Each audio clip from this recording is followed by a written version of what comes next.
मानों को छूता हुआ ट्रायंगुलर शेप का ये स्ट्रक्चर देखने में तो बहुत ही आलीशान और खूबसूरत लग रहा है, लेकिन जब आपको इस बिल्डिंग की दुख भरी कहानी पता चलेगी तो यकीनन आप भी इस पर यकीन नहीं करेंगे। 1080 फीट ऊंची अपने इर्द गिर्द मौजूद दूसरी बिल्डिंग से 10 गुना लंबी ये बिल्डिंग देखने में किसी पिरामिड जैसी लगती है, लेकिन असल में ये एक होटल है जो पेरिस के आईफल टावर से भी ऊंचा है। एरिया के हिसाब से इस होटल में 39 लाख स्क्वायर फीट की जगह और 3000 कमरे मौजूद हैं, जिसकी वजह से ये होटल दुनिया के किसी भी जाने माने 5 स्टार होटल के साथ मुकाबला कर सकता है। दुबई के बुर्ज खलीफा की तरह रात के वक्त इस होटल की दीवारों पर लाइट शोज और फायरवर्क्स भी होते हैं, जो पूरे शहर की फिजा में रंगीन रोशनियों की वजह बनते हैं। पर हैरत की बात ये नहीं है कि ये होटल कितना खूबसूरत है या इसके अंदर क्या क्या लग्जरी फैसिलिटीज मौजूद हैं, बल्कि असल हैरानगी की बात तो ये है कि इस आलीशान होटल में आज तक एक भी गेस्ट दाखिल नहीं हुआ। पिछले 30 सालों से ये होटल बिल्कुल अकेला तन्हा खड़ा है, लेकिन सवाल है कि आखिर क्यों इस आलीशान होटल में आज तक एक भी गेस्ट नहीं जा पाया। 5,500 करोड़ रुपए खर्च करके बनाया जाने वाला ये बदनसीब होटल आखिर दुनिया के किस कोने में मौजूद है। इस शानदार होटल को देखते ही पहली नजर में ऐसा मालूम होता है कि ये अमेरिका, कनाडा या फिर किसी डेवलप्ड कंट्री के शहर में बना हुआ है, लेकिन आपको ये जानकर हैरत होगी कि ये 105 मंजिला बिल्डिंग रुगोंग होटल के नाम से जानी जाती है, जो नॉर्थ कोरिया के कैपिटल प्योंगयांग में पिछले 30 सालों से बिल्कुल खाली खड़ी है। अगर आपको नहीं पता तो आपको बताते चलें कि नॉर्थ कोरिया खुद को कहलाता तो डेमोक्रेटिक कंट्री है, लेकिन असल में ये एक ऐसा मुल्क है जिसको 1948 से सिर्फ एक ही फैमिली चला रही है। किम फैमिली की 3 नस्लें पिछले 74 सालों से नॉर्थ कोरिया पर जबरदस्ती राज कर रही हैं। नॉर्थ कोरिया शायद दुनिया का वाहिद मुल्क है जहां हर साल इलेक्शंस तो होते हैं, लेकिन कैंडिडेट सिर्फ एक ही खड़ा होता है और वो कैंडिडेट नॉर्थ कोरिया का सुप्रीम लीडर यानी किम फैमिली का मेंबर ही चूज करता है। अपने सख्त कानूनों की वजह से नॉर्थ कोरिया अपने खिलाफ कई दुश्मन बना चुका है और शायद इसी वजह से ना ही इनके दूसरी कंट्रीज के साथ ट्रेड रिलेशंस हैं और ना ही यहाँ टूरिस्ट आना पसंद करते हैं। हर साल पूरे नॉर्थ कोरिया में 3 लाख विजिटर्स जाते हैं। देखने में तो ये फिगर काफी ज्यादा लगता है, लेकिन इसके पड़ोसी मुल्क यानी साउथ कोरिया के सालाना 175 लाख विजिटर्स के मुकाबले में ये ना होने के बराबर ही है। अब आपके जहन में ये सवाल आ रहा होगा कि अगर नॉर्थ कोरिया में इतनी सख्ती है और यहाँ विजिटर्स भी इतने कम जाते हैं, तो आखिर इनको 3000 कमरों वाले इस आलीशान होटल की जरूरत ही क्यों पड़ी। असल में ये बात है 1986 की, जब यूनाइटेड स्टेट्स और सोवियत यूनियन के दरमियान कोल्ड वॉर चल रही थी। इस जंग में नॉर्थ कोरिया सोवियत यूनियन की तरफदारी कर रहा था, जबकि इसका पड़ोसी मुल्क यानी साउथ कोरिया अमेरिका की तरफ था। क्योंकि ये एक कोल्ड वॉर थी, इसी वजह से इस जंग में हथियारों का नहीं बल्कि अपनी ताकत दिखाने का मुजाहिरा करना था। नॉर्थ और साउथ कोरिया दोनों ही एक दूसरे के दुश्मन थे और हर चीज में एक दूसरे से आगे बढ़ने की कोशिश करते थे। 1986 में एक साउथ कोरियन फर्म ने सिंगापुर में दुनिया का सबसे ऊंचा होटल बनाया था, जो आज स्टैमफोर्ड होटल के नाम से जाना जाता है। इसके अलावा साउथ कोरिया में 1988 ओलंपिक्स होस्ट करने की तैयारियां भी जोरों शोरों से चल रही थी।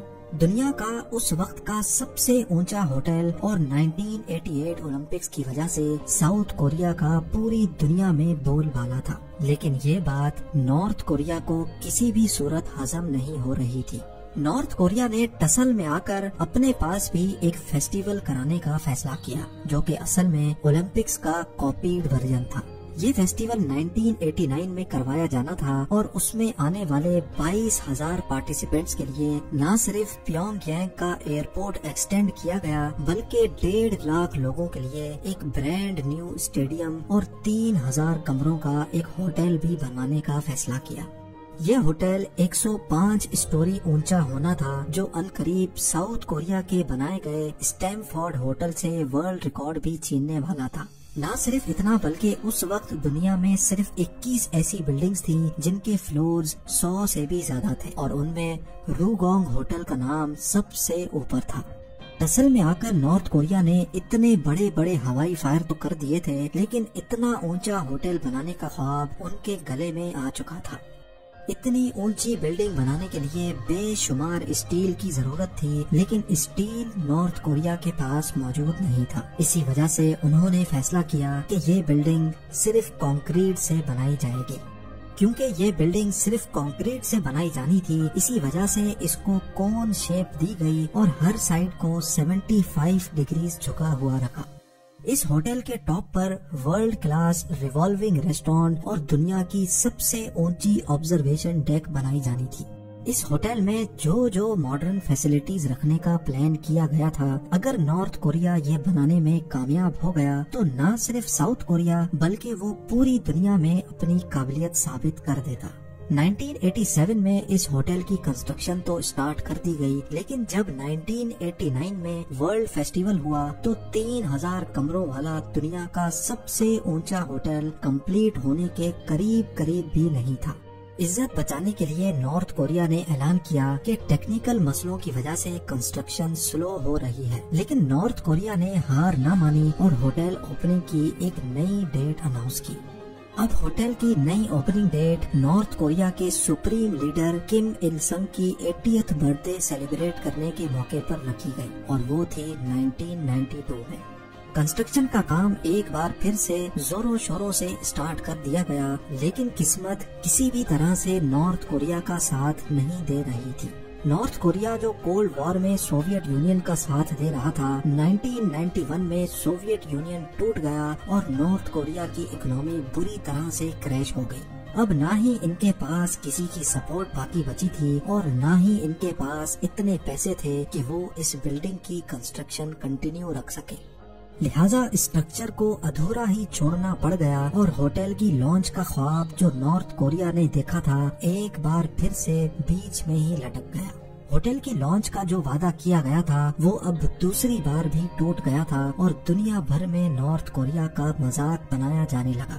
اگلے 16 سالوں تک یہ اسٹرکچر ایسے ہی کھڑا رہا جو نارتھ کورین کیپٹل کا ویو اچھا کرنے کے بجائے اس کو خراب کر رہا تھا، کیونکہ نہ ہی اس پر پینٹ کیا گیا تھا اور نہ ہی ونڈو پینلز لگائے گئے تھے۔ ایک پوائنٹ پر اس پورے اسٹرکچر کو گرانے کا فیصلہ بھی کیا گیا، لیکن اس سے پوری دنیا میں یہ میسج جاتا کہ نارتھ کوریا کے پاس ایک بلڈنگ بنانے کی قابلیت بھی نہیں ہے، تو اسی وجہ سے ان کے پاس اس روکھے اسٹرکچر کو ایسے ہی چھوڑنے کے علاوہ کوئی آپشن نہیں تھا۔ کئی سالوں کے بعد 2008 میں ایک ایجپشین کنسٹرکشن کمپنی کے ساتھ ڈیل کی گئی جس میں وہ اپنے پیسوں سے ہوٹل کو کمپلیٹ بھی کریں گے اور اس کو چلائیں گے بھی۔